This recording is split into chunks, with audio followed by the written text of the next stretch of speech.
Assalamu alaikum.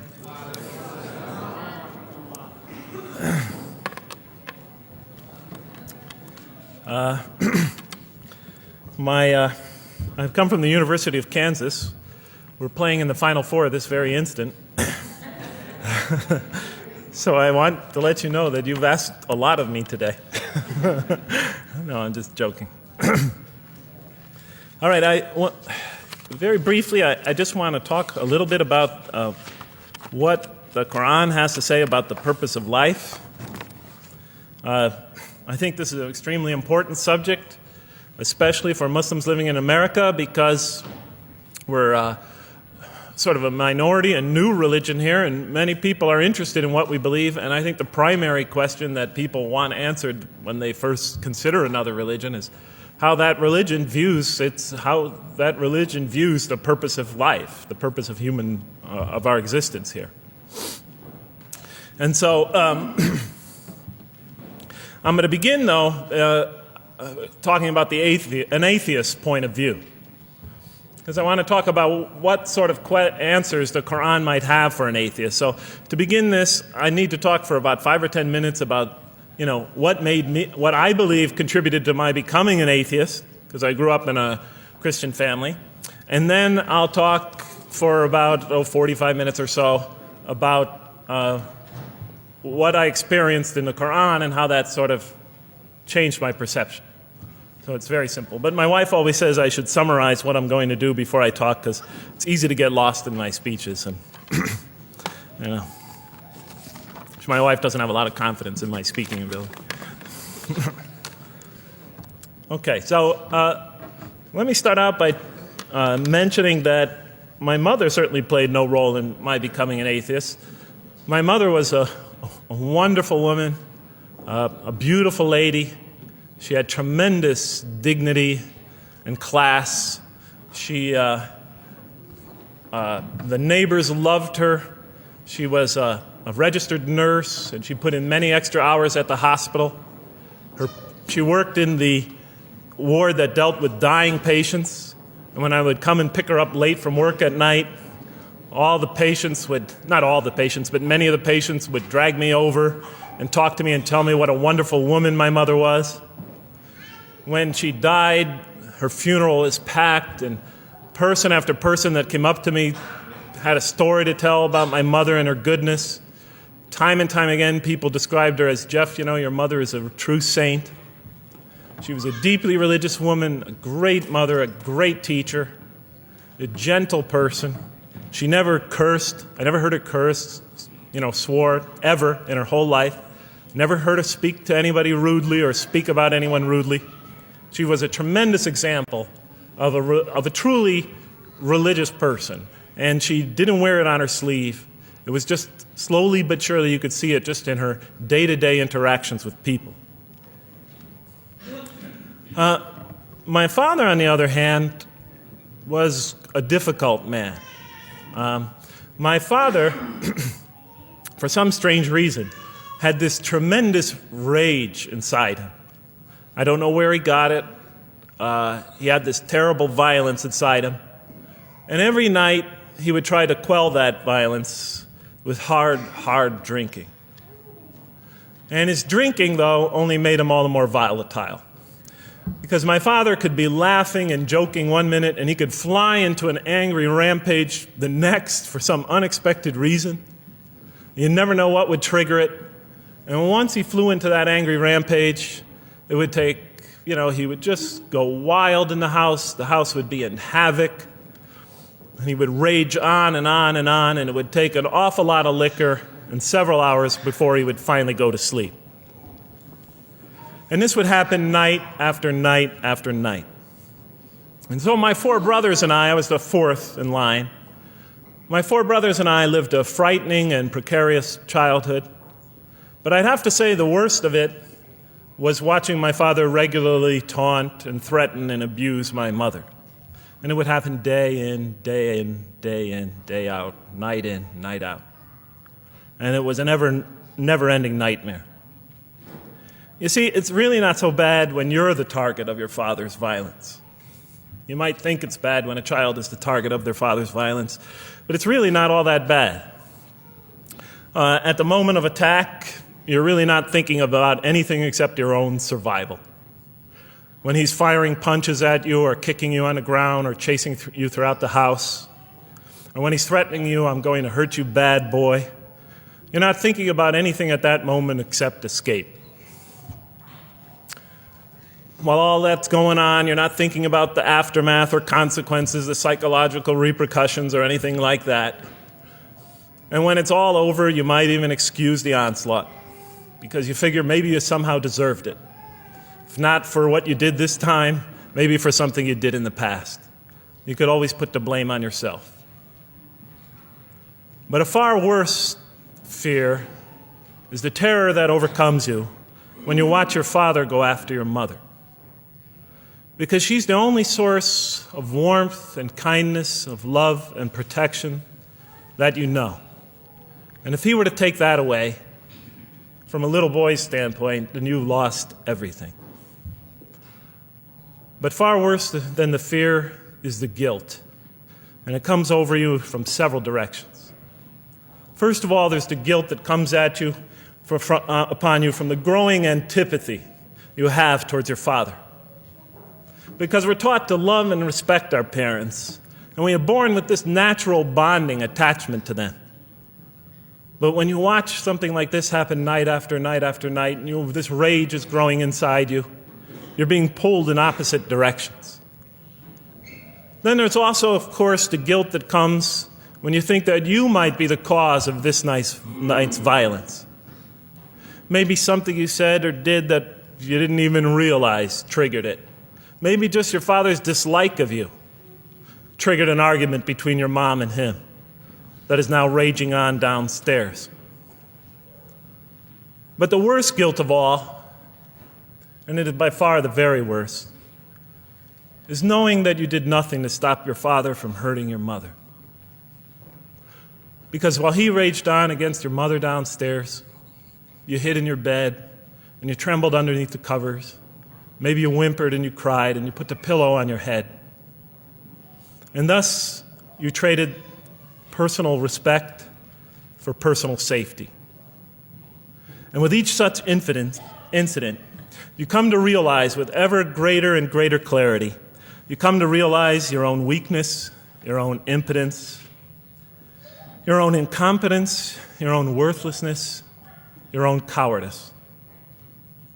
And the hate grows and festers inside you, not only for the man that you call father, but for yourself as well.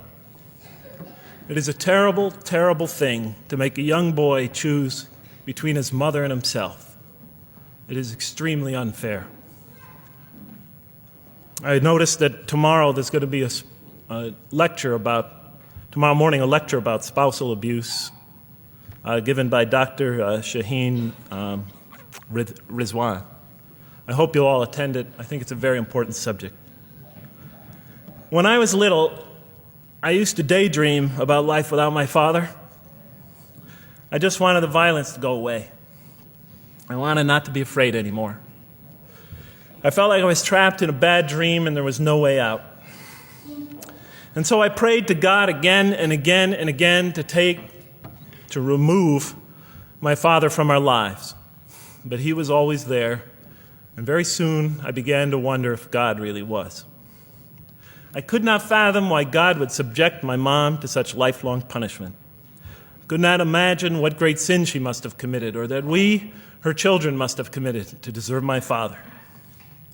I didn't have the maturity to sort out such questions, but I had enough fear and anger to provoke them. I was too young to see the wisdom in allowing my mom to suffer the violence and abuse of my father. I was too young to understand why God would let innocent children tremble night after night after night in their beds, fearing that they might not see their mother the next morning. I was too young to see how the mercy of God could even extend to my father with all his terrible failings. All I could see in my world was chaos and violence and fear, and so it became easy for me to question the existence of God. And I began to do that at a very early age. I think I'll even say that the turmoil of the 60s and 70s That's the age when I was a teenager in the late 60s, early 70s, only reinforced my skepticism. When John and Robert F. Kennedy were assassinated or Martin Luther King was gunned down, when Vice President Agnew was kicked out of office and Richard Nixon soon after him, when the race riots erupted in city streets like mine, and gang fights erupted in our cities, many of those which I was involved in, when I saw the bizarre and senseless carnage of Vietnam, they all confirmed the lesson that was already ingrained in me and that my father had taught me so well, that the world is dominated by random, consuming, undiscriminating violence. And very soon I began to ask why. Why would God make it that way? Why wouldn't he just pop us into heaven from the first and spare us all this suffering? Why does he let little children in Vietnam get napalmed and run down the street naked on fire when they had done nothing to deserve it? Why does he let the race riots go on? Why does he let the leaders be assassinated? Why does he just let the violence go on and on and on for people who had nothing to do with it? It wasn't of their own making. Why didn't he just make us angels and pop us into heaven if he could make us angels, which I was always taught he could? Why did he make us so susceptible to sin? Why didn't he make us impervious to it, like he made the angels?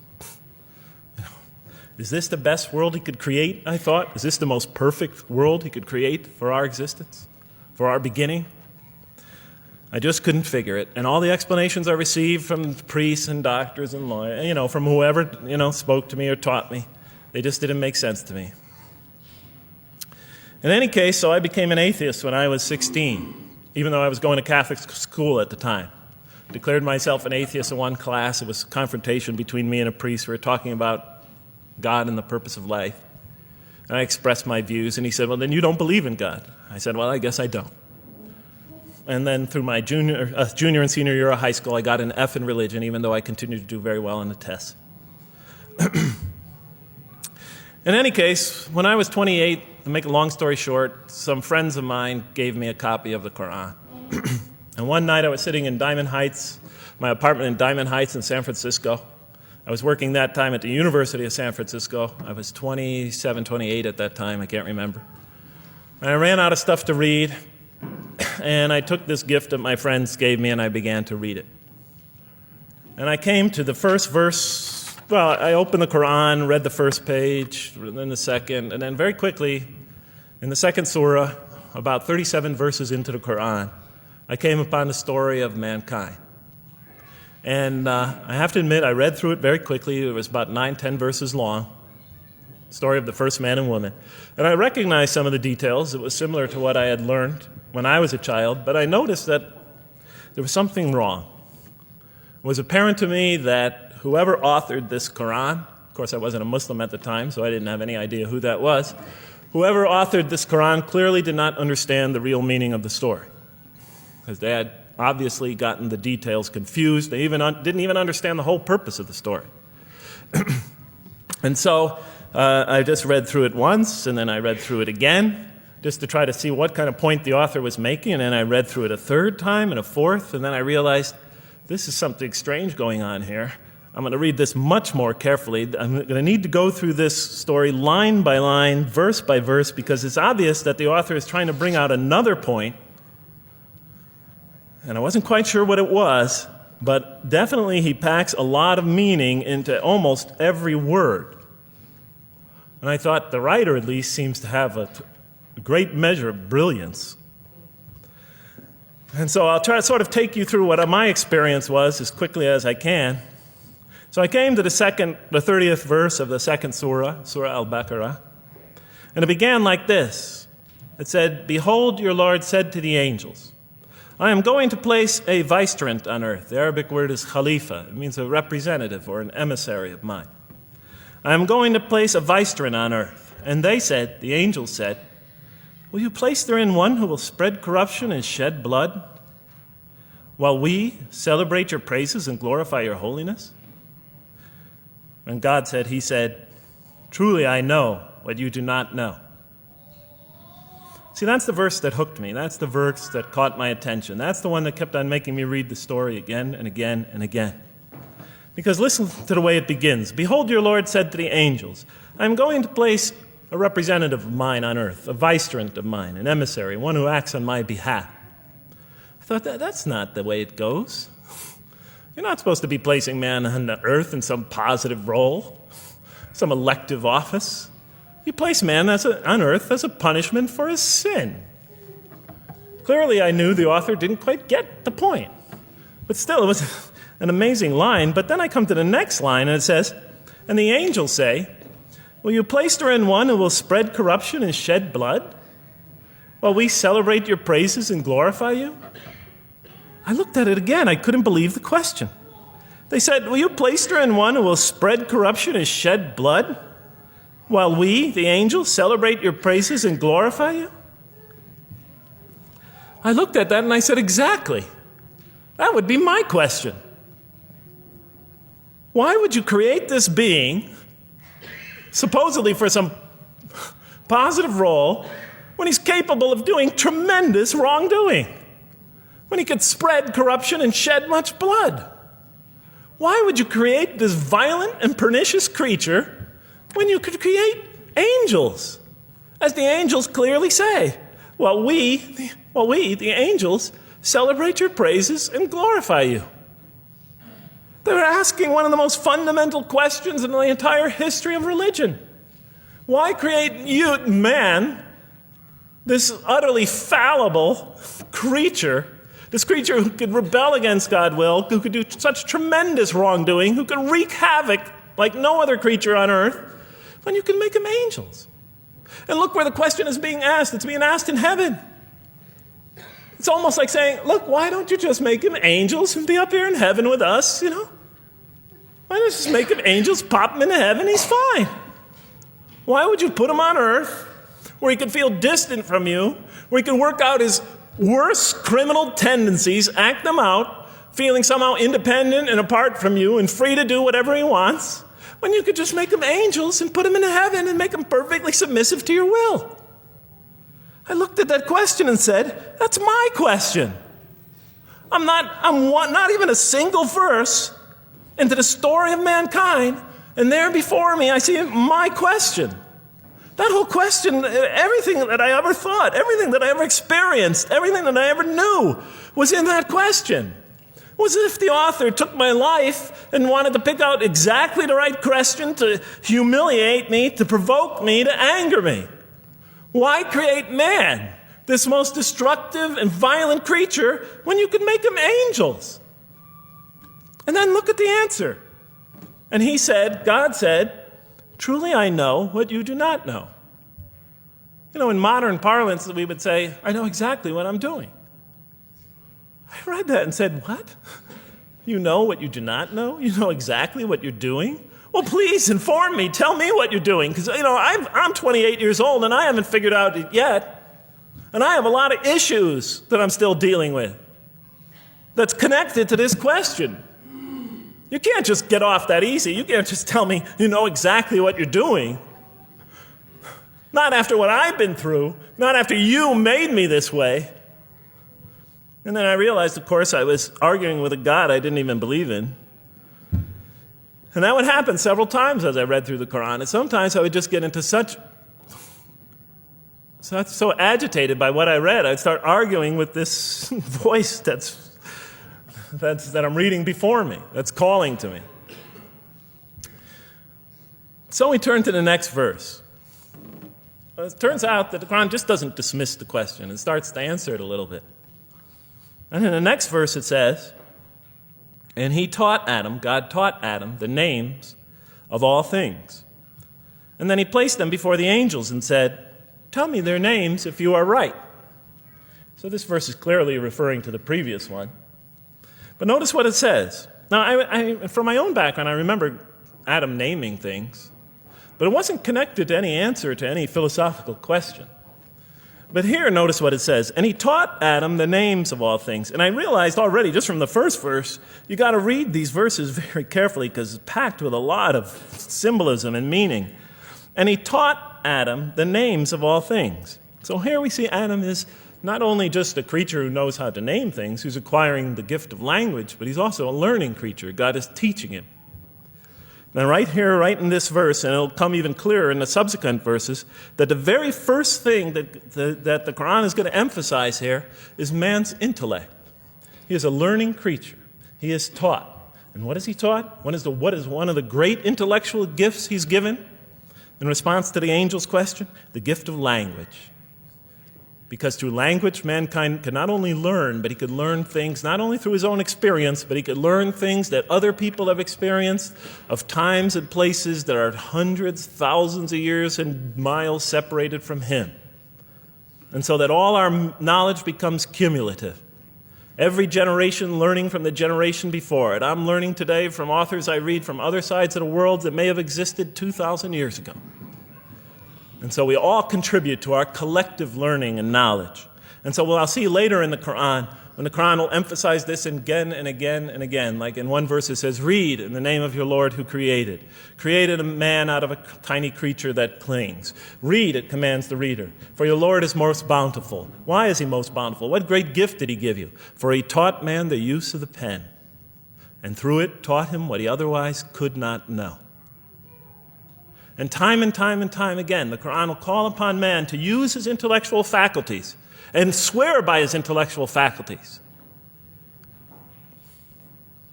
And to use them correctly because they play a fundamental role in guiding him to truth. I never came upon a scripture that puts so much emphasis on the correct use of our intellectual faculties, on the harnessing of reason in helping us attain to faith. And he taught Adam the names of all things. And then he placed them before the angels and said, tell me their names if you are right. Okay, you have this you have this natural question about this creation of mankind. Here, this mankind is this human being, this human creature is a learning creature. He has many intellectual gifts. Here, I'm going to place these things before you. Tell me their names if you are right about man. And what did the angels say? In the next verse they say, glory to you. We have no knowledge except what you have taught us. In truth, it is you who are knowing, the wise. They say this task, this intellectual test that's put before them is beyond their grasp. Notice what they emphasize. We have no knowledge. This would take knowledge. This would take an intellect that they don't possess. In truth, it is you who are knowing, the wise. You got it. It's easy for you. You're the knowing, the wise. You have knowledge. You have wisdom. But this would take knowledge and wisdom that is beyond us. And so in the next verse we read, and he said, "O Adam, tell them their names." And when he had told them their names, notice how it's just like it's nothing for him. For mankind, he has this phenomenal ability. And when he had told them their names, as if it's just a triviality for man, he names them. "O Adam, tell them their names." And when he had told them their names, God said, "Did I not tell you that I know what is unseen in the heavens and the earth? And I know what you reveal and conceal?" And he's clearly going back to the angel's question. Yes, you have these natural concerns about the creation of mankind. Yes, he could do these evil things. But look at this tremendous intellect he has. This is something you have overlooked that you haven't considered. And that's clearly the point of these verses. Even though I felt that the author didn't quite, it was as if I realized that he didn't misunderstand the story. He was taking one of the great stories in the history of humankind, one of the fundamental greatest stories in the history of mankind, and molding it and using it as a vehicle for an entirely original message. And God said, "Did I not tell you that I know what is unseen in the heavens and the earth? And I know what you reveal and what you conceal?" In other words, didn't I tell you I know exactly what I'm doing? And then in the next, and didn't I not tell you that I know what you reveal and conceal? I looked at that. What did they reveal and what did they conceal? What did their question reveal and conceal? I thought about it for a minute. Oh, it's obvious. What did their question reveal? You just go back and look at the question. It revealed the sinful and sinister propensities of man. I mean, it's obvious, right? Why are you all looking at me like that? You're starting to scare me. You're all looking very serious. Am I losing you? Wow. Okay. So, they revealed the sinister and evil propensities of man. But what did their question conceal? And all you have to do is think about it for a minute. Human beings, yes, they could do evil. Yes, they could do wrong. Yes, they could create misery. But they could also do exactly the opposite. They could choose to do evil. They could choose to do tremendous good. They could choose to do tremendous violence. They could choose to show tremendous compassion. They could choose to be, to live by falsehood. They could choose to live by the greatest truths. They could be terribly ugly. They could be terribly beautiful. And up until that point in my life, I, like the angels, that only saw one side of the coin. For the first time when I read that verse, believe it or not, it was an eye-opener for me. I had always been obsessed with the evil potentials of human beings. When I read that verse, I realized that, and I had a great example right in front of me with my own mom, I realized that I had been blinded by only one side of human nature. So we go on to the next verse. And behold, we said to the angels, bow down to Adam, and they bowed down. But not so Iblis. Iblis is like the father of Satan. Satans, satanic beings, forces, creatures, existences. He refused and was arrogant. He was of those who reject faith. An interesting statement. And behold, we said to the angels, bow down to Adam. And they bowed down. Bowing down could symbolize two things. Bowing down could symbolize the superiority or potential superiority of one being over another, and so they bowed down to them. Bowing down could also mean that they serve that creature in some respect. Of course, the Quran says that all beings serve God, all created beings serve God. But this verse seems to be indicating, and the rest of the Quran will make it clear, that these angelic beings, these angelic entities, will serve the development of mankind. We'll even see later that the satanic beings serve the development of mankind. Both forces, angelic and satanic, will serve the development of mankind. Because one will present man with a choice to do the most altruistic things. The other will simultaneously try to influence man in the opposite direction. And so human beings will be moral creatures, and they'll have to make moral decisions. And it's in those moral decisions that they will grow spiritually and morally as human beings. And they'll take that into the next life. And the angelic and the satanic forces will be catalysts for those moral choices that they make. They will heighten the human being's awareness of the rightfulness and the wrongfulness of the choice he's about to make. And the self, the soul, the nafs, as they say in Arabic, will have to make the ultimate choice between good and evil. And that choice, that test will come again and again and again as human beings either grow or decline. And those tests will come again and again and again to try to help him towards his spiritual evolution, to bring him back. But that choice is ultimately ours. But I'm getting ahead of myself. And so we said to the angels, bow down to Adam, and they bowed down. But not so Iblis. Iblis is Satan, this rebellious force, this evil prompter, the one who whispers into the human heart. He comes into being. And with the introduction of Satan, we have the introduction of evil, that evil influences on human beings. And notice why Iblis does not bow down. He refuses because he was arrogant. You know, we often hear what's the root of all evil? In the West, it's always money, greed, etc. Here the Quran says seems to be saying that the root of all evil is not always material wants. It's not always money, it's not always greed. At the heart of evil is arrogance, putting yourself above all others, of assigning to yourself special priority and neglecting the rights of others, of pride and arrogance and envy, the source of evil. He was of those who reject faith. I looked at that verse and I said, okay, I mean, I get why you would create angels, to sort of influence man in a positive direction. But why in this story now are you introducing Satan? What sort of role was Satan play? And then, of course, you just think about it for a minute and you say, yes. The story is telling us that on one hand, we have these magnanimous urgings come from one direction. On the other hand, we have these satanic urgings coming from another direction. In other words, the Quran is telling us that man is not only a learning creature, but he's a moral creature. He has understanding of right and wrong. And God infuses those, allows those influences to come to him. Man is not only an intelligent being, but a moral being.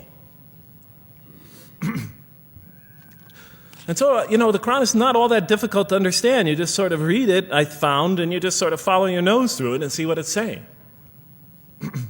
I'm sure as most of you in this audience know. Okay, so we see that man is not only a learning creature, but he is a moral being as well. There's another verse in the Quran that says, by the soul and that which whispers into it, or which breathes into it. It's morality, it's immorality, and it's God consciousness. Both of these we are under the influence of. And God allows us to be under the influence of this. He creates us to be exposed to both influences. And then the verse says, truly he is successful, who causes it to grow. Causes his soul, his self, his real self to grow. And truly he is lost, who stunts it, who disallows, who destroys his personal growth. So mankind is not only an intellectual being, but a moral being. And we said in the next verse, O Adam, dwell you and your spouse in the garden, and eat freely thereof what you wish, and eat freely thereof what you wish. But come not near this tree, for then you will be among the wrongdoers. I looked at this verse and I was starting to wonder if the author was drifting back to the old story again. I was confused. And we said, O Adam, dwell you and your spouse in the garden, and eat freely thereof what you wish, but come not near this tree, for you will be among the wrongdoers. I thought it was drifting back to the old story. Man sins, man's punished for his sins with earthly life. Maybe the author is drifting, he had a good idea, and now he's drifting back to the sort of traditional story. Maybe he couldn't make his mind up what story he wanted. Except for a couple things about this verse, and this happened with almost every verse as I read through it, is that the whole tenor of the passage is sort of not what you would expect. I noticed that the Quran in this story has a tremendous penchant for understating things. Because it says, and said to Adam, dwell you and your spouse in the garden, and eat freely thereof what you wish, to Adam and his spouse. But come not near this tree, for you will be among the wrongdoers. I mean, there's no sense of God being threatened by the possibility of man eating from the tree. In this story, we don't see in this verse, we don't see that God is nervous at the prospect, that he's threatened by the prospect, that he's anxious about it. The tree that he picks, it seems like he's just picking out any tree. Nothing special about the tree. Go not near this tree, for you will be among the wrongdoers. Satan will later come to him and tell him it's a tree of eternal life, of a kingdom that never decays. Turns out to be a complete falsehood in his part. Nothing special about the tree. It's just a tree. God's not nervous at the prospect at all. In the tradition that I came from, God is threatened by the prospect. He has to put an angel with a fiery sword by to protect the tree so that mankind never goes next to it again. I'm not putting it down. I'm just pointing out the difference of the story. They're both beautifully told. But he has to guard the tree. Why? Because if they eat from it, they'll become gods like us. This man, he already has a rebellious nature. Can you imagine if he eats from this tree? No, can't let him get near that tree. But here, just, calmly says, but if you do, you will be among the wrongdoers. God is not worried about himself. It's just warning man, making it clear that if you do this, you've committed a wrongful deed. Again, the whole tenor of all these verses, as you read through it, is God knows exactly what he's doing. Okay, next verse. But Satan caused them to slip and expelled them from the state in which they were. And we said, go you all down, some of you being the enemies of others, and on earth will be your dwelling place and provision for a time. What? I said. I mean, I was expecting now the rage, the anger, the violence, the jealousy. That's what I was expecting. Okay, they eat from the tree. Where's the rage, the violence? I'm going to punish you now. You're going to sweat on earth. And you're going to suffer, and you're going to stub your toe, and you're going to work, and you're going to labor. And you're going to die there for what you did. And where's the woman? All right? And the woman, right? She's the one who's going to suffer the most, right? She'll have to suffer labor pains and monthly cycles, right? And bleeding and crying out when her children come into the world. And she'll scream out. And worst of all, the greatest humiliation, the man will rule over her. When he's obviously her intellectual inferior because she and the angels she and Satan seduced him, and he just bumbled along and committed a real, wrong deed. Well, I don't mean to make light of it. But the story is obviously different, though. No threat here. As a matter of fact, look at the way it says, "O Adam, dwell you and your spouse in the garden, and eat freely thereof what you wish. But come not near this tree, for you will be among the wrongdoers." Then they make the mistake. But Satan caused them to slip and expelled them from the state in which they were. And we said, "Go all you down, some of you being enemies of others, will be adversaries of others. Some of you will be adversaries of each other, and on earth will be your dwelling place and provision for a time." This is not a deity losing it. If you look at it, on earth will be your dwelling place and provision for a time. That's not the words of a God that has got lost, that is really extremely upset. On earth will be your dwelling place and provision for a time. When I walked into the hotel today, and they said, and it's this nice one up here, I don't know the name, I can't remember the name of it, but it has a continental breakfast.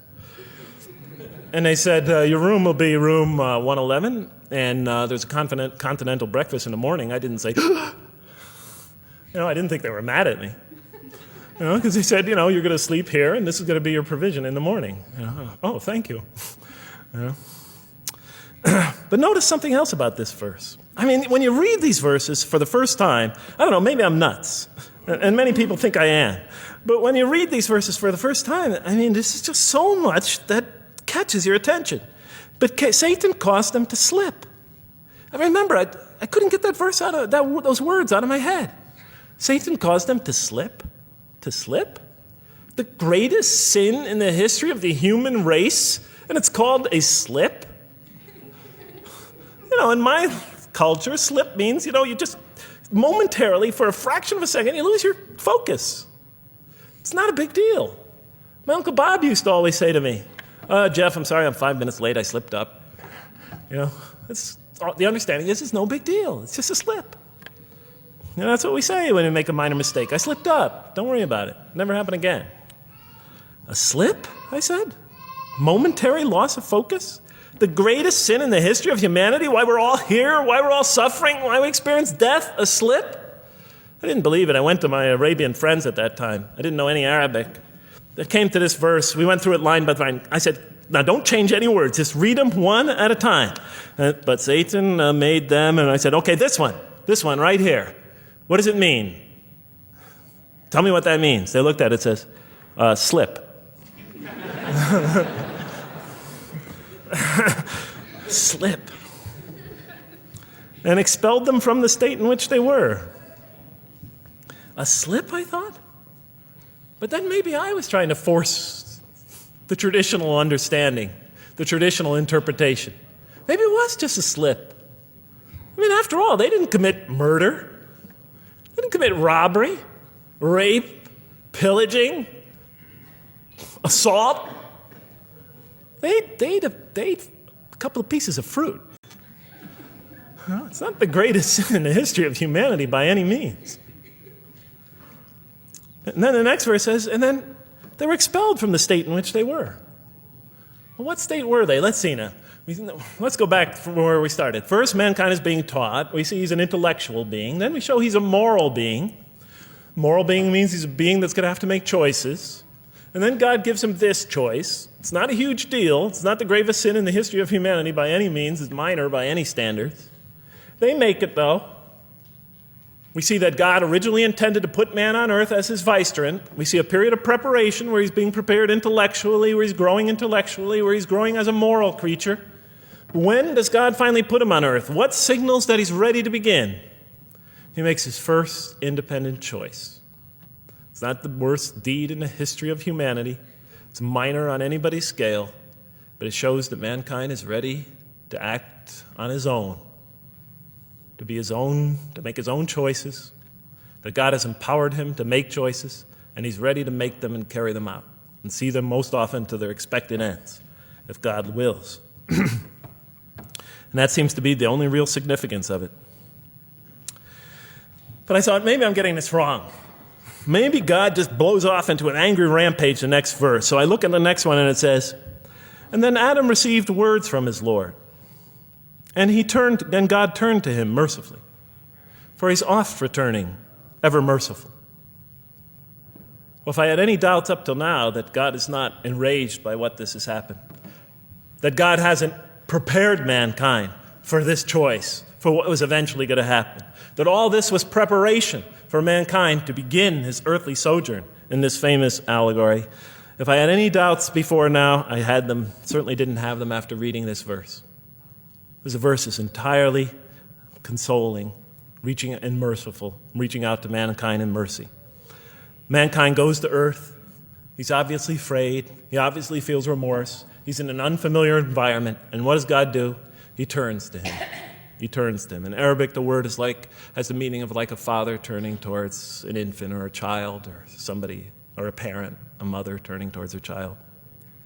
And he turns to him mercifully, and for God is oft returning, ever merciful. And Adam receives words from his Lord. What kind of words? Probably words of consolation, words of hope, words tell him not to be scared. And in the next verse, we see those are exactly the type of words that Adam receives. He says, go down, Adam and his spouse. Go down from this state, all of you together. Repeating that again, just so that we know that this is not a punishment here. Go down from this state, all of you together, and truly there will come to you guidance from me. And whoever follows my guidance has nothing to fear, nor shall they grieve. It is an emotional picture. This young couple is here, in fear, in shame, feeling remorse, and God reaches out to them and turns towards them and tells them, you have nothing to fear, nor shall you grieve. I know this is tough for you, but you've been prepared for it up till now, through your entire existence. It had to happen. This is a necessary stage in your development, in your growth, but just hang in there, follow my guidance, be true to me and I'll be true to you. I'll guide you, I'll help you, I'll do whatever you need. Just follow my guidance and you have nothing to fear, nor shall you grieve. Okay. So I was impressed. I thought this author, whom I didn't know, I thought was extremely brilliant. Because the story is entirely coherent, but it's bringing out entirely new meaning. And it's stressing some things in the human equation that I would never have normally thought of. Actually, I thought these sort of things argued against the existence of God. Here, the author was using them to say, look at these. These play a fundamental role in the purpose of life. What? Intellect. Human beings have intellect. Right. In response to the angel's question, they are moral creatures, and they are subjected to evil and angelic promptings.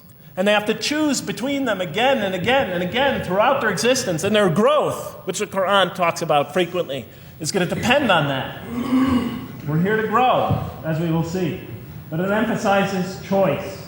Human beings are creatures of choice. It also emphasizes suffering. Suffering. Hey, that's pretty nice writing. It also emphasizes suffering. Human beings are going to suffer here on earth. That's the first thing that the story mentions. Spread corruption and shed blood? Havoc, suffering, pain? Yes, these three things play an essential role somehow, the story is saying, in our development on earth, in our very purpose of our development. These are the three things we've always had the most trouble grappling with, all theologies have. Why give us intellect if it leads us often to challenge in our minds the existence of God? If we can't reconcile the existence of God with our minds, with our reason, why give us choice if we could choose to do wrong? Just make us angels. Why let us suffer so on earth? Just pop us into heaven. And here the Quran is telling that these play essential roles in our attaining of faith.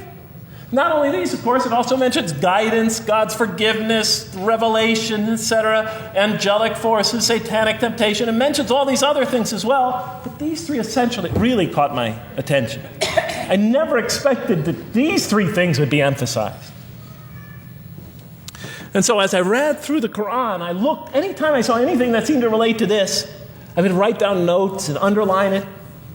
And I would walk up and down in San Francisco with my pen as I'm walking, because I like to walk about 7 miles every day, and I'd be underlining. My friends would always say, "Jeff, what book are you reading?" And I would lie to them. I'd tell them, "Oh, it's a great novel or something." I didn't want them to know that I was reading the Quran. I think they thought I was going nuts. But in any case, so very quickly, I was wondering, does the Quran really emphasize reason? Does it really emphasize choice? Does it really emphasize suffering? How much more time do I have, Madam Speaker? 35? 25, okay. I'll do the best I can. So let me just try to indicate to you, as I read through the Quran, and I'll try to get through this quickly because you guys look tired. And I know you're interested to find out how that basketball game is turning out. Let's see, does the Quran really emphasize reason as essential to human growth, to this experience we're having on earth, to our very purpose? And the answer is definitely yes. So much so that even Western Orientalists, people who wrote against the Quran, said that this is a major feature of the Quran, a feature that you cannot miss. Henri Lamens, writing in the early part of this century, one of the famous Orientalists, who wrote very much against Muslims, hoping to unseat them from their religious belief. He wrote, "The Quran," and this is his quote, "is not far from considering unbelief as an infirmity of the human mind." Unbelief is, he thought, and he was saying it mockingly, is like, you can't think straight. You're not using your mind right, as my father used to say. Maxime Rodinson wrote at length about the rationalistic approach of the Quran to faith. And this rational tone of the Quran is one of its most salient features, beyond doubt. I'll just give you a few quotations. One of its fundamental themes is that people ignore or reject God's signs and corrupt religion precisely because they do not use their reason. And the Quran will say that again and again and again. The Quran says about the disbelievers, they refuse to reason and are a people who do not reason. I have 7 such quotes in the Quran. The Quran will say, "Will you not reason?" It mentions that 14 times to the reader. God reveals signs and lessons and admonitions so that, and this is a quote from the Quran, perhaps you will finally use your reason. There are 8 such statements in the Quran. From the Quran's viewpoint, reason and faith are allies, just as illogic and false belief are allies. And it clearly sets the conflict along these lines. It says the right way has henceforth become clear from error. Those who benefit most from the Quran are persons of insight. 16 such statements in the Quran. Firmly rooted in knowledge, 8 such statements. Use their reason, 10 such statements. Stand on clear evidence and proof, 7 such statements. Those who oppose this revelation are deluded, 9 such statements. In manifest error, 28 such statements. Ignorant, 15. Foolish, 3. Have no understanding, 9. Only follow surmise and conjecture, 9. And blindly adhere to tradition, multiple times. It states that. In an almost Socratic style, the Quran repeatedly quizzes the reader and calls into question his or her assumptions. Again and again, it asks us, what do you think? 18 such statements. Have you considered this or that? 13. Did you suppose? 7. Sounds like a math teacher. Do they not ponder? 2 such statements. Do you think? Do you even think? 18 such statements. The message is clear. To gain truer faith, we need to free ourselves from inherited notions and examine our beliefs rationally. Learning plays a key role in human development. Read the Quran, exhorts the reader. For God taught us the use of the pen and taught humankind what it otherwise could not know. In life, nature, and history, in the Quran, there are signs and lessons for those who are wise. There are 21 such statements. The Quran states over 100 times that it has been revealed to make things clear. I thought the author of this Quran must have had a strong mathematical insight, a natural mathematician. All throughout, when I was reading, I was trying to imagine what he must have been like. God teaches humanity both directly and indirectly, and sometimes so subtly that we are unaware of his instruction. Thus, he tests us in multifarious ways. Of course, I just want to make it clear, Muslims believe God himself is the author of the Quran. Sometimes I give this speech and people come away and ask me, Jeff, who is the author of the Quran anyway? But I didn't know. So I was just trying to figure it out.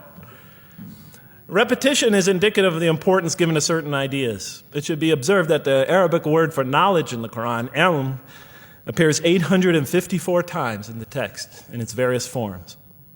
It's one of the most frequently occurring words. So the Quran really does put great emphasis on reason in our spiritual quest. Does it put great emphasis on choice?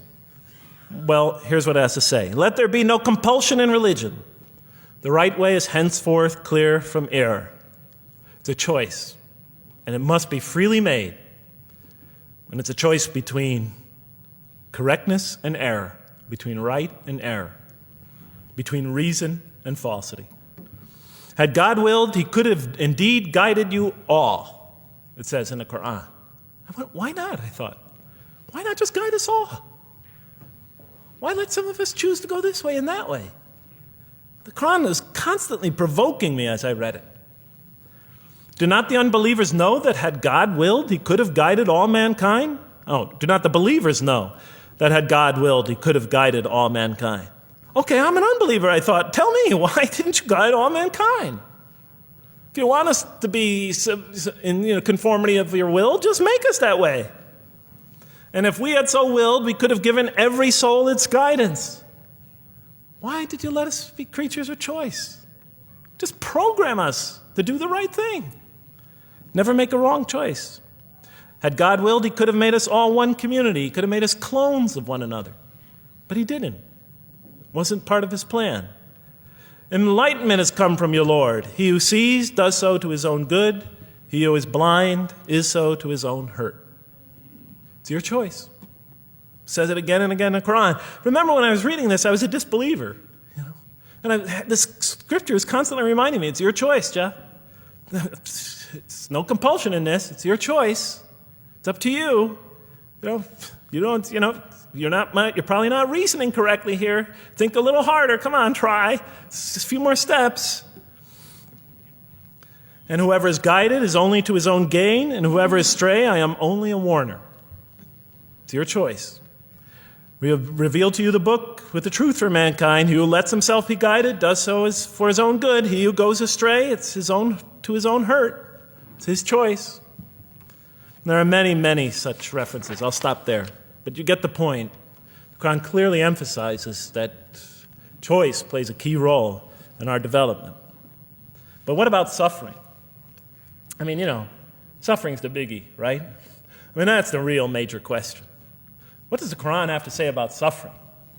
Because every religion deals with suffering in a different way.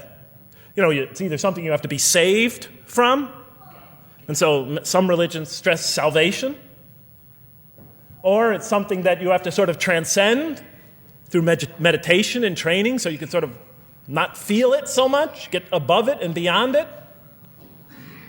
Some religions see it as primarily punishment.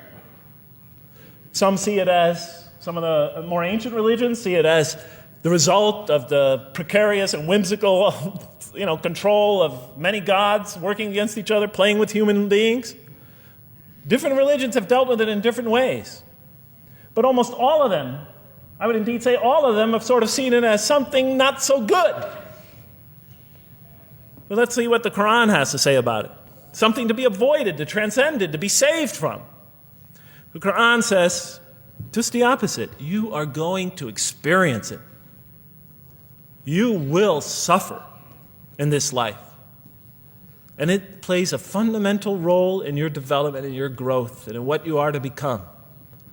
This scripture didn't just say you're going to experience it. It said you should embrace it.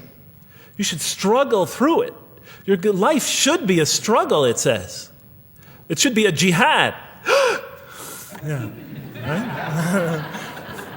But that's what it says. Jihad means struggle. When the Quran most says jihad, it's very seldom, it's most often not in the context of fighting. Qital is the Arabic word for fighting. But it says even in the Mecca verses, long before Muslims had to defend themselves against their oppressors, it mentions that you have to struggle in the path of God. With the Quran, it even says. Struggle in the path of God with this Quran. Life is a struggle. It says in one verse, most assuredly we will try you with something of danger and hunger and the loss of worldly goods, with the loss of your lives and the fruits of your labor. Most assuredly we will try you. It's not just talking about evil people, good people. But give the good news, the glad tidings. Be happy for those who are patient in adversity and suffering. Good news, I thought? Doesn't the author understand the terrible effects of suffering? Give the good news to those who are patient through adversity, who when calamity befalls them say, truly unto God we belong and truly unto him we shall return. In other words, that this could benefit them. It was a remarkable statement.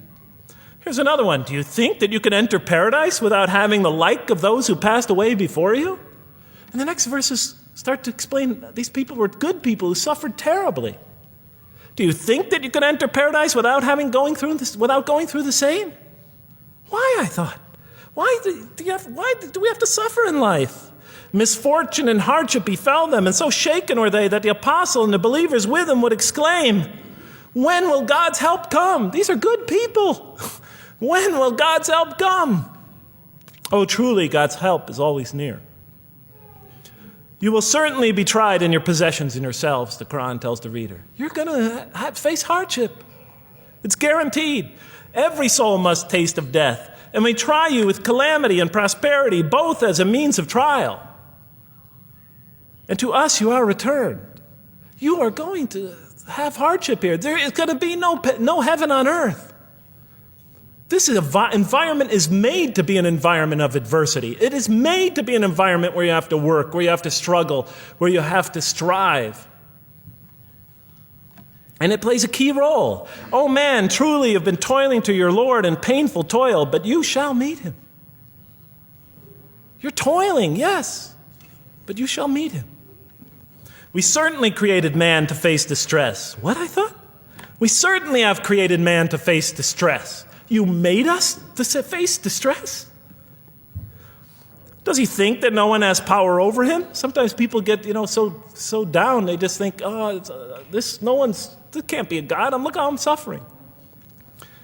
He will say, I have wasted much wealth. Some people just become totally devoted to worldly aims. Does he think that no one sees him? Have we not given him 2 eyes to see with, a tongue, and 2 lips to communicate with, to learn from by communicating? Can't he see around him? Can't he tell from communication with other people? Haven't we pointed out to him the 2 conspicuous ways? What are the 2 conspicuous ways? But he attempts not the uphill climb. One of them is the uphill climb. And it says this is the way you should be pursuing. And what will make you comprehend the uphill climb? It is to free a slave, or to feed in a day of hunger, an orphan nearly related, or the poor one lying in the dust.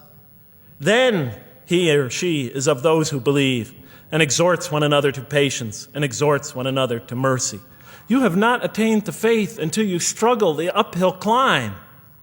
It's telling us you should pursue the uphill climb. What is the uphill climb? Reaching out to your fellow man who suffers.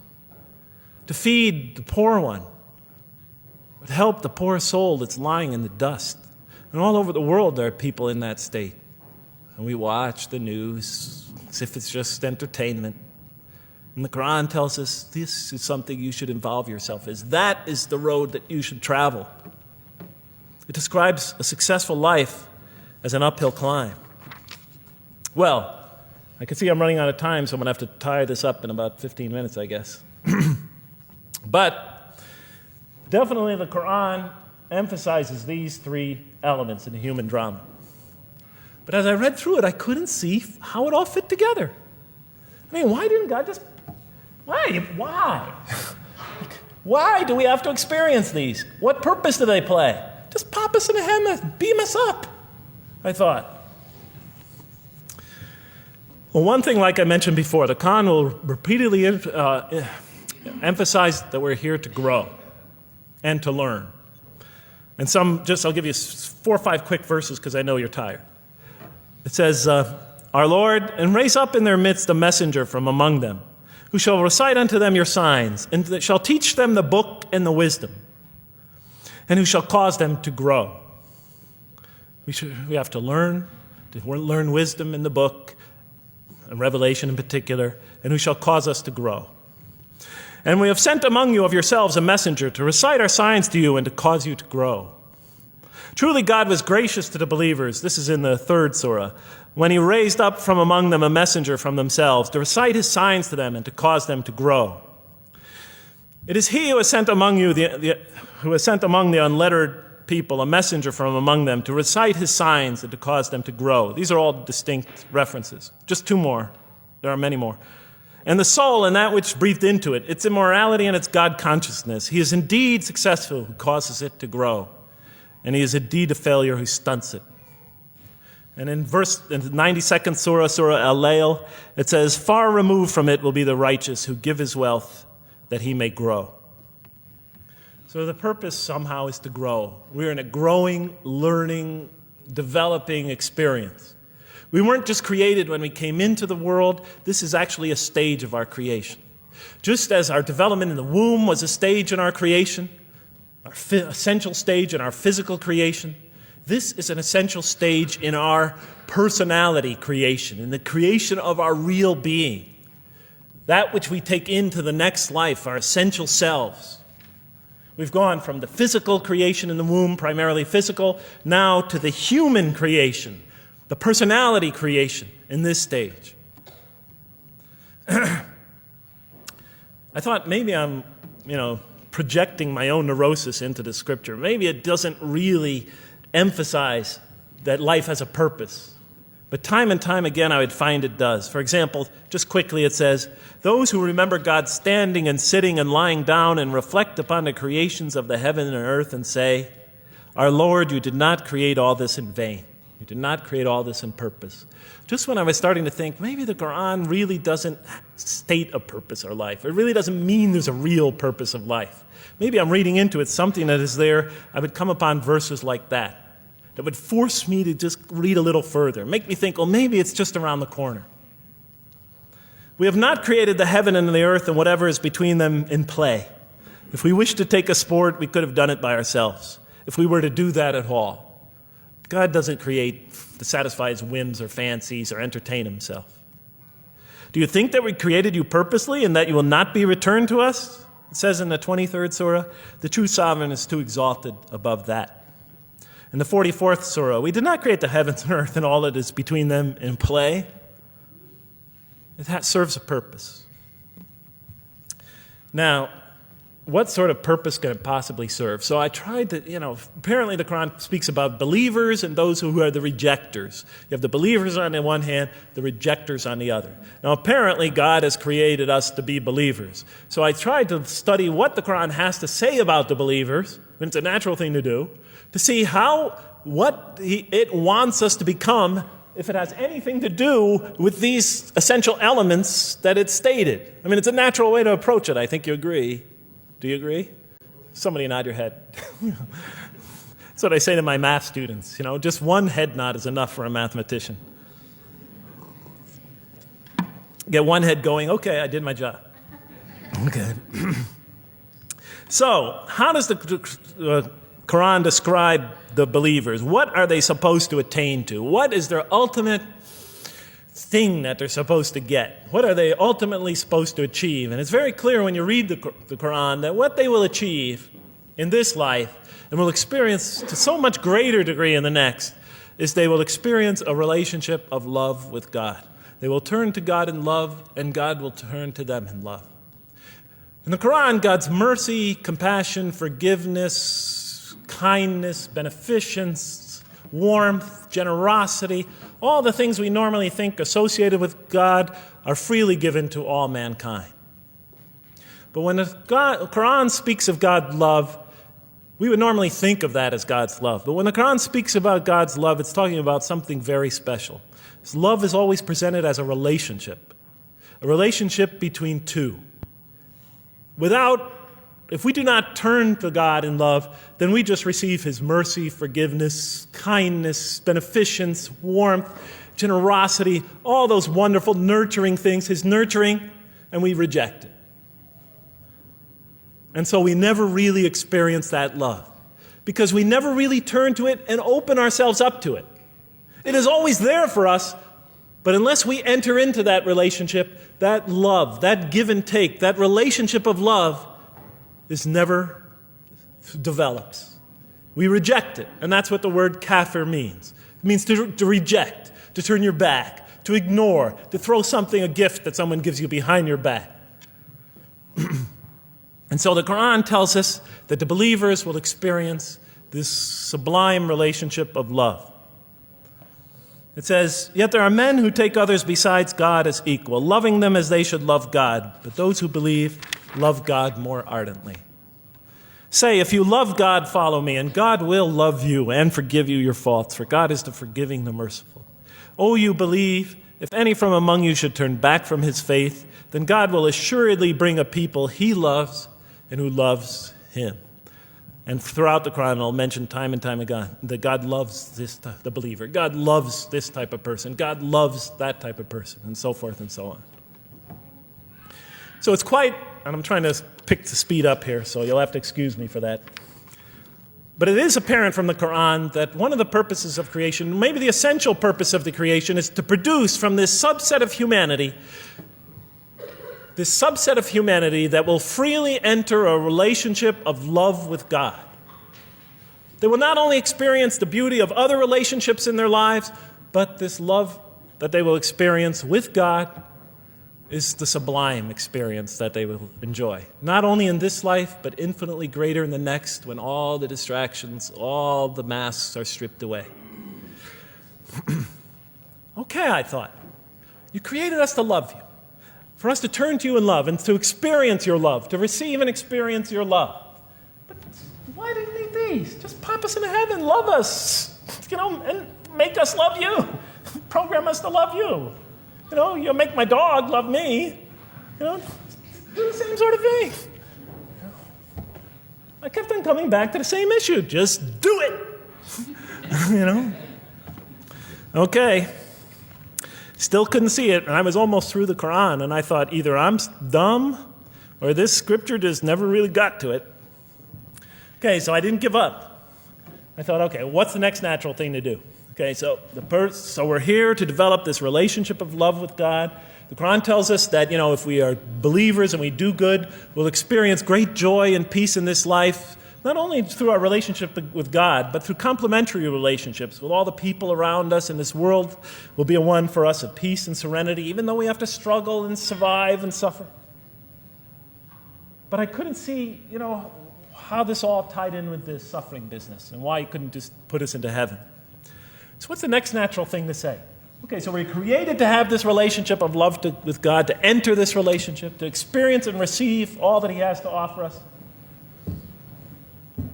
So the natural thing to do is to study the two partners in that relationship. What does the Quran have to say about us, the believer? What does it ask of him and her? What does it require of them? And then what does the Quran tell us about God? And then is there some essential nexus, some essential connection between them, and does it have anything to do with these? Because if the Quran doesn't show that, then the essential link that links all this together, that pieces it all together, is missing. And as I thought to myself, whoever this author is, and by now I knew he had fantastic genius, even though he came from the primitive confines of the most backward, most uncivilized sector of humanity, of people that had no literary history, really, to speak of, no great works of literature, no scriptures that preceded him, even though he came from the desert of culture. Even though this came out of that environment, and the mind behind it had to be tremendously and phenomenally genius to come out of that surrounding and produce something like this. If that essential link was missing, I knew that, he was great, but, and extremely great. But, what do you expect? How could anybody answer those questions? Nobody in the history of humanity has been able to answer them. Okay, so I thought, first I'll see what the Quran has to say about the believers. What does it require of them? Then what it has to say about God, and see if there's some essential link. Are you following me? You're giving me the note. Get off the stage. Okay, I'll do my best. It's a deep subject. We're almost done. Bear with me a few more minutes. I'm sorry, really. I know Siraj Wahhaj, when he gives these sort of speeches, he always says, okay, I'm finishing up now. And then 10 minutes later he says, you thought I was telling you to... I won't say that, but just give me a few more minutes. Bear with me. Okay, quickly. What does the Quran ask of the believers? From the Quran's many exhortations and its descriptions of acts and types of individuals loved by God, it's not difficult to compose a partial list of things that the Quran wants us to do, which it calls good deeds, time and time again. To believe in God, to have faith in God, to have a relationship with God, and to do good. So what does it describe as these good deeds? Well, as I read through the Quran, it says that, can I take this away? Remember, intellect, choice, suffering. It says we should show compassion. Show compassion. We should be merciful. I have the references here, but just excuse me, I'm not going to list them all. We're running out of time. We should be forgiving. Forgive others. We should be just. We should protect the weak and defend the oppressed. Defend the oppressed. We should seek knowledge and wisdom. Knowledge, wisdom. Bear with me, ladies and gentlemen. We should be generous, truthful, and we should be peaceful. And we should love our fellow man. Love others. I'll just give you one verse because I know we're running out of time, Madam Speaker. Truly those who believe and do good will the most merciful endow with love. And to this end we have made this scripture easy to understand in your own tongue, so that you might convey a glad tiding to the God-conscious and warn those given to contention. So, to this end we have made this easy to understand, so that we'll learn to love others. Okay, that's all I'll say about that. I would like to say a lot more, but I don't have time. Now, what does the Quran tell us about God? You have to realize I'm just about through with the Quran here, on my first time reading it. And now I was really caught. I searched my head. What does the Quran tell us about God? It tells us nothing could be compared to him. That he's outside anything that we may compare to. That our definitions do not encompass him. That our reason cannot comprehend him. That he is transcendent and we are finite. That he is immortal. He transcends time and space and we are bound by it. That he is immortal, we are mortal. He is uncorporeal, we are corporeal. That we have no way of comparing ourselves to him. Nothing could be compared to him. I thought, oh my God, I'm so close and yet so far. Because I'll never understand the essential link between us and God and why these three things fit into place. Because the Quran tells us that could never really quite understand God. Or at least that's the way I thought. And so I put down the Quran when I had finished it.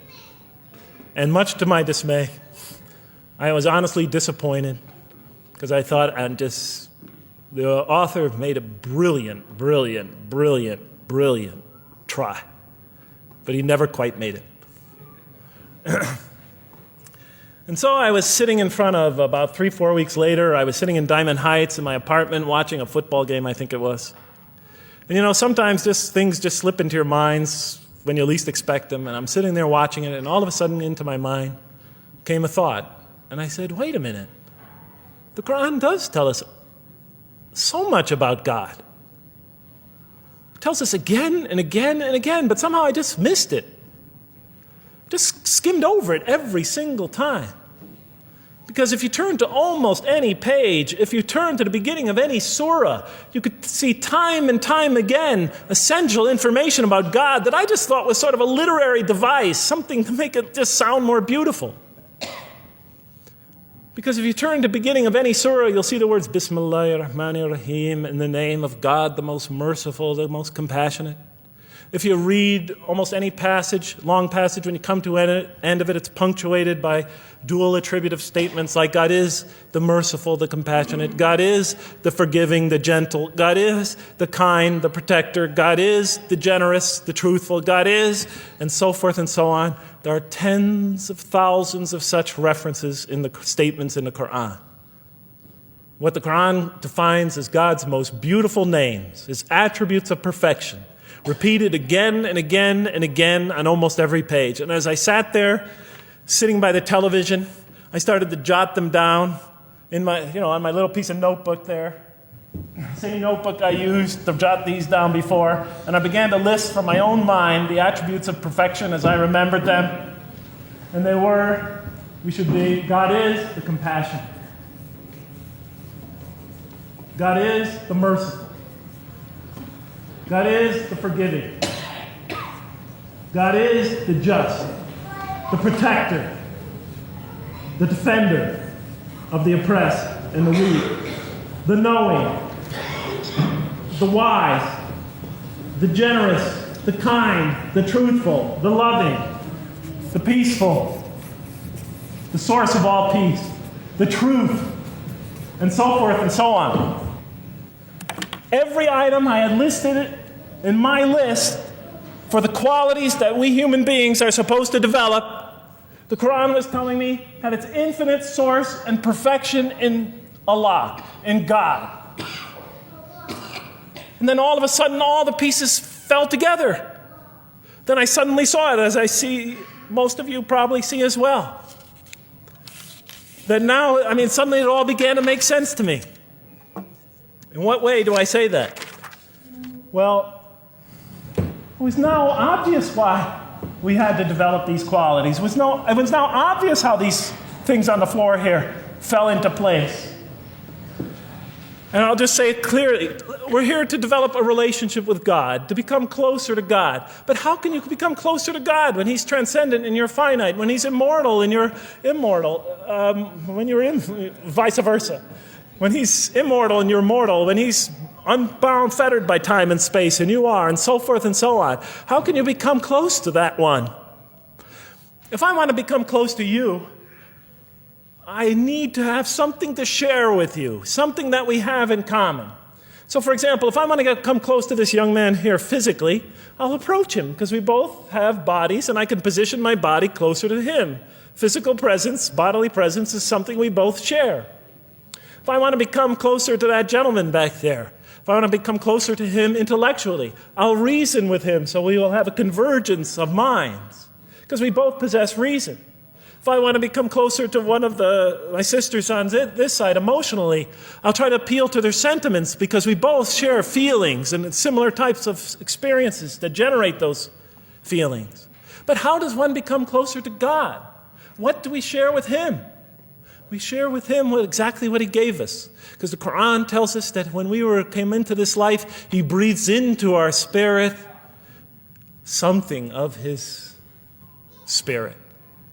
And that we come into this world with the seed of these very qualities within us. And we could either kill them, stunt them, as the Quran says, or cause them to grow.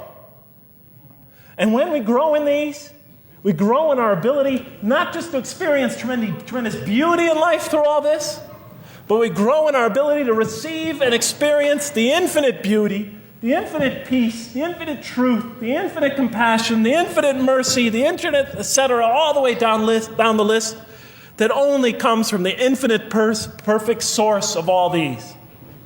The more we grow in mercy, the more we grow in our ability to receive and experience in this life and in the next, to an infinitely greater degree, the mercy of God. The more we grow in compassion, the more we grow in our ability to receive and experience God's compassion in this life through prayer and through ritual and through contemplation and through other experience of others. And of course, infinitely more in the next life, the compassion of God. The more we grow in our truthfulness, the more we grow in our ability to experience God, the truth, because all truth comes from God. The more we grow in these things, the more we grow in our ability to receive and experience God's attributes of perfection. The more we grow in our ability to receive and experience His being. And that sort of nearness we are growing to Him is tied to our essential nature and to His. It's more than just physical nearness. It's more than just a convergence of ideas. It's more than just a convergence of feelings. It's a convergence of essential beings. It's the closest type of nearness two can feel, two can experience.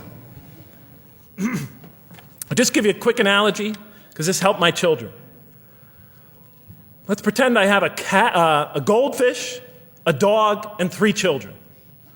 3 daughters, let's say. And I do have 3 daughters. No matter how much of my love, compassion, forgiveness, caring I pour upon that goldfish, it could only experience it to a tiny degree. It might not even really be aware of it, because it's a very primitive creature. But my dog, on the other hand, when I show it all my kindness, all my love, all my compassion, all of what is essentially me, it can experience it to a much higher degree than my goldfish. And through its interaction with me, through its own trying to give its own self to me, we could experience a quite wonderful relationship. But my children, especially as they grow older and go through their own experience and their own development, could receive and experience all the love and the compassion and the forgiveness and the caring and the generosity and the protection, everything I have to offer. They could experience my being to a much higher degree than my dog ever can. And we could have a relationship of beauty that I could never have with my dog. As much as I love animals, having had 3 daughters, I know that the relationship that you have with 3 beautiful daughters could never even come close. No other relationship could approximate that. Of course, my relationship with my wife is also extremely beautiful, and she might hear this. And she's a wonderful woman, really. I mean, she's the source of so much beauty. But, okay, Madam Chairman, I am ready. So that seems to bring it all together. So now, I thought, wait a minute.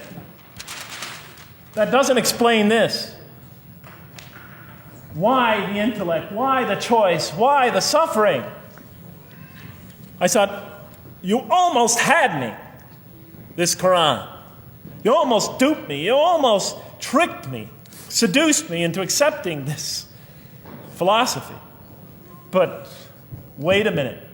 What about intellect, choice, suffering? Why do we have to experience these?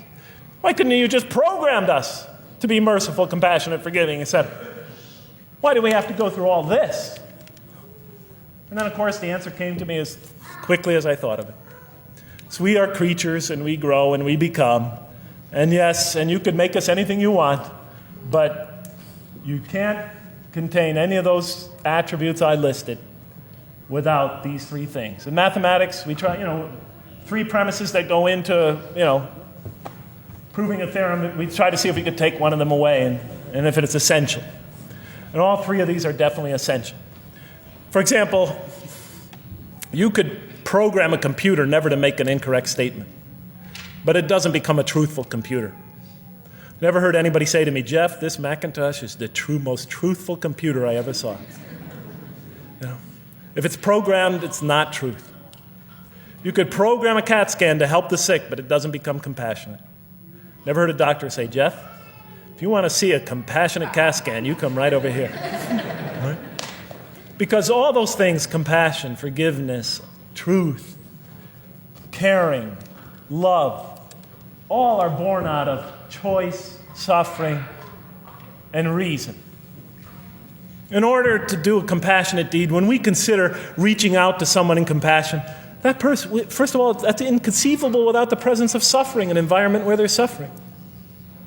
And when we decide to help them or not, we reason in our minds, what is this going to require of me? It's going to require some suffering on my part, some of my giving of myself. And without that mental process, it doesn't become a compassionate deed. And if it isn't by choice, it's not a compassionate deed. It's that choice that makes it compassionate. Same thing with truth. Truth is a choice between telling the truth or not telling the truth. Oftentimes we tell it when we're at risk to our own personal loss. The more suffering that might come out of that choice, the greater is the truth behind it. The greater the act of truthfulness. And all the time we have to weigh the consequences of that choice. If I tell the truth there, my teacher's going to give me an F. If I don't tell the truth, I might get an A. We weigh it in our mind. Last example, the famous wedding vow.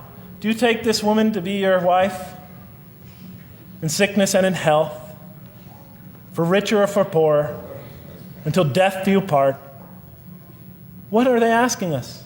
Do you knowingly make this choice, understanding full well what's at stake here? That it might involve richness but poverty, health or sickness, that suffering's going to be involved until death. Once a young lady told me, you never really loved me. Because when the growing got tough, when things got hard, when we hit rock bottom, when my life fell apart, you just got up and left. And she was right. And she understood full well that that's what love is all about. It is through giving and suffering together and hanging in there with each other and not bailing out and persevering through suffering, making that choice and knowing what you're doing. All those three things are essential. So it's very easy to see why the Quran stresses these. For in order for us to grow in these, I dropped it, we have to have these. And that's why it's very easy to see, ladies and gentlemen, why the Quran, 30 seconds, Madam Chairman, why the Quran talks about sin as self-destruction. The Quran says when we sin, we commit, the Arabic word is dhulm, or zulm, however dialect you have. Dhulm against ourselves. We oppress, we destroy ourselves. Because when we don't grow in these, when we grow in the very opposite of these, we are literally destroying ourselves.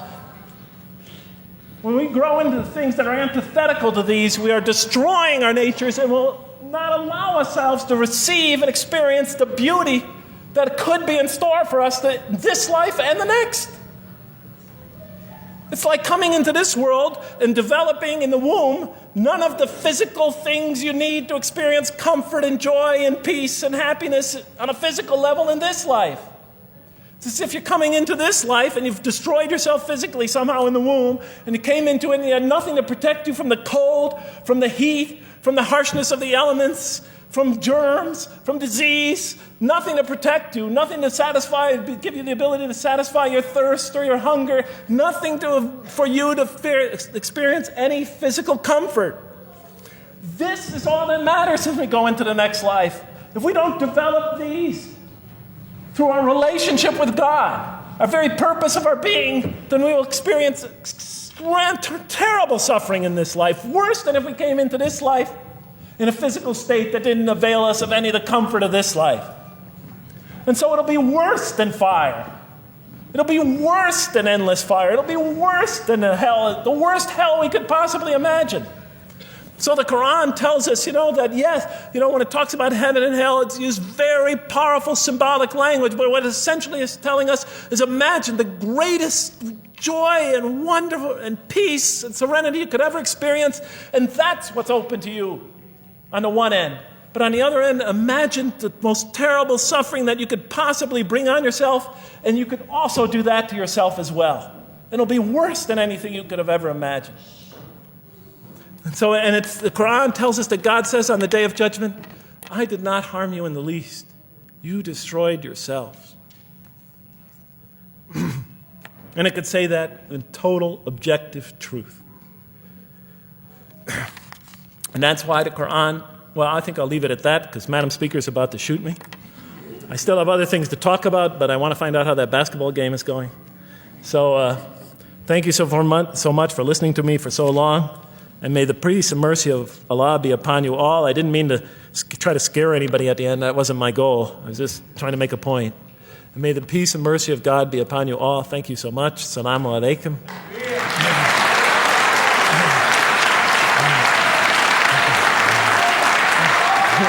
Thank you.